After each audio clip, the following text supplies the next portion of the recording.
মানে বাঘের কসম মার দরকার আছে। তৌহিদ আফ্রিদি ও তার বাবাকে অন্যায়ভাবে গ্রেপ্তার করা হয়েছে ফেনীতে।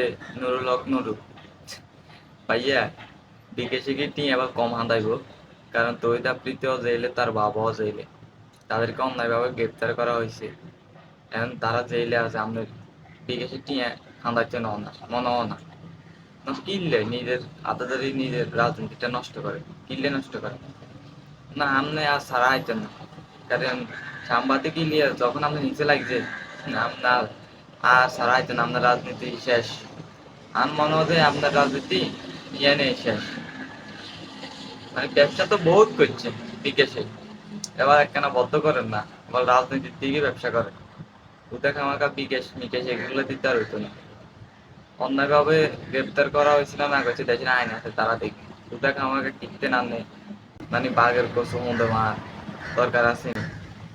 আহারে, না এইভাবে নিজের রাজনীতিটা এভাবে ধ্বংস করি না।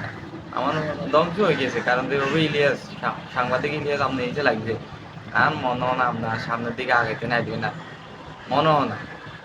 হ্যাঁ, তৈদ আফ্রিদি আর তৈদ আফ্রিদির বা অন্যায়রা কম করে না ভাই। যারা ইউটিউবিং করে, যারা সোশ্যাল মিডিয়াতে কাজ করে, তারা জানে তাদের ব্যাকগ্রাউন্ড সম্পর্কে। আপনি জানবেন, আপনিও জানেন, কিন্তু আপনি তো টিয়ার কাছে বিক্রি হয়ে গেছে, টিয়ার কাছে বিক্রি হয়ে যায়। আপনার বড়ার সাথে তৈরি আপনি দেশে আইছে, আপনি এটা করবেন এটা করবেন, মানে সব উল্টে আলাইবেন কইছেন, আপনি ট্যাকেল দিবেন। অন ট্যাকেল দেন না, এন তো জেল হয়ে গেছে। অন ট্যাকেল কো দূরে দিলেন না, কইতে নাচ্ছেন মাইকের মুখে যে তৈরি আপনিও তার বাবাকে অন্যায়ভাবে গ্রেপ্তার করা হয়েছে। এটাই আপনার ট্যাকেলই ছাড়া আর কিছু নাই, কিছু একটা না।